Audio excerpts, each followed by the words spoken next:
Chapter 15 of The Ghosts of Tupelo Landing. Not for Sale. The next afternoon, Dale sat in the cafe nursing a milkshake and poring over my photos. What do you mean, what would a photo of a ghost look like? Interesting question, Lavender said from the counter. He dropped by to pick up a couple of checks for supplies. He'd lured Sam and Tinks back with the promise of a spin around the racetrack once he's racing again.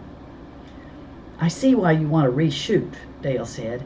We got a blurry piano and library pictures, and Miss Lacey Thornton and Harm look like they've got light blobs stuck all over them.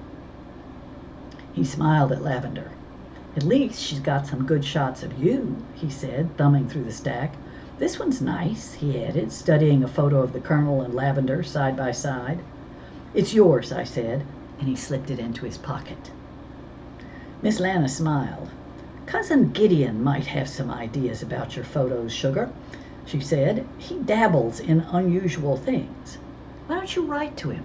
He loves letters, which he claims are a lost art. The Colonel backed in from the kitchen carrying a tray of coffee cups. With Gideon, working is a lost art. He said he should get a job. Miss Lana ignored him. And if Gideon can't answer your questions, she continued, signing the last check with a flourish, he may know someone who can. He attracts interesting people. He attracts flakes, the Colonel said. I nodded. I'd get Skeeter to email my note. It only cost $0.25, and it would save time. Lavender slipped the checks into his pocket. Thanks, Miss Lana, he said. Ready, Colonel? We've got a meeting with the building inspector in half an hour. The Colonel sighed. Roger. He headed for the Underbird. Poor Colonel. Before his memory found him, he spent days plotting courses through wild forests and nights sleeping beneath the stars. Now he has mayors and building inspectors to deal with. When you're not used to normal, it pinches like new shoes. No sooner had Lavender and the Colonel rounded the curve than Red Baker's rattletrap truck wheeled into the parking lot. Mr. Red stepped out in his auction clothes. White shirt, red tie, pressed chinos, black shoes polished to a high sheen. Now what? Good afternoon, Miss Lana said as he scuffed across the tiles to the counter. She patted her Marilyn Monroe wig into place. How can we help you today? You can't. I came to do you a favor. Miss Lana smiled so quick I almost missed the suspicion in her eyes. I walked over beside her and stepped up on my Pepsi crate.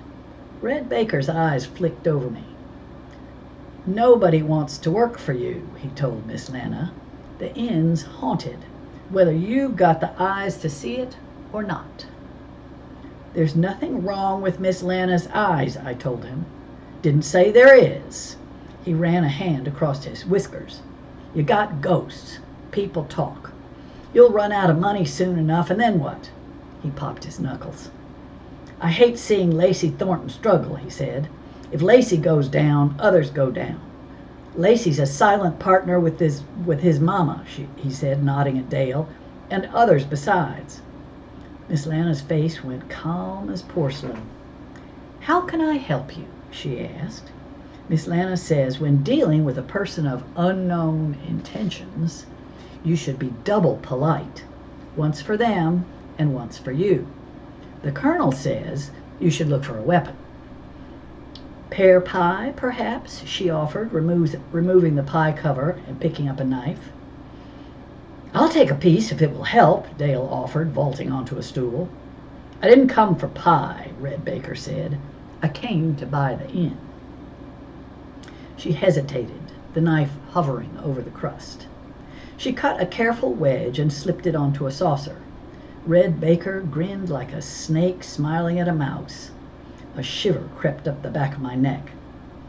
Even if you do fix that inn up, nobody will stay there, he said. It's too haunted. I've seen them myself. I'll take the place off your hands and pay you to boot. How much? I asked. Uppity kid, he said without looking at me. Miss Lana summoned a paper-thin smile. Mo enjoys a certain joie de vivre. She also asks good questions. $20,000, cash on the barrelhead, he said. Say the word. $20,000, I said. We paid 10 times that. Good math, Dale whispered. Miss Lana slid the pie over to Dale. Mr. Baker, if that ends a bad investment, why would you buy it, even for that piddling amount? Another good question. Pop, pop, pop. My pig operation bumps up against your property, and I want to expand it. Pig operation? What pig operation? I looked at Dale as he shoved a forkful of pie into his mouth. I never saw any pigs, he said, reaching for his milk. I never smelled any pigs either, I said. You won't. Mr. Red tugged a roll of dirt-streaked cash out of his pocket. Here's my down payment. Take it or leave it. This time, Miss Lana's smile was an out-and-out lie. The inn's not for sale. He shrugged. Lacey Thornton can't keep you afloat forever, he said, stuffing his cash in his pocket. She ain't as rich as people think. Grandmother Miss Lacey's plenty rich, I said. Really? Lacey Thornton's father drove a rich man's car, he said. Lacey drives a Buick, old as you are. You call yourself a detective? You figure it out. He clomped to the door, leaving a trail of black shoe prints. And that's the end of chapter 15.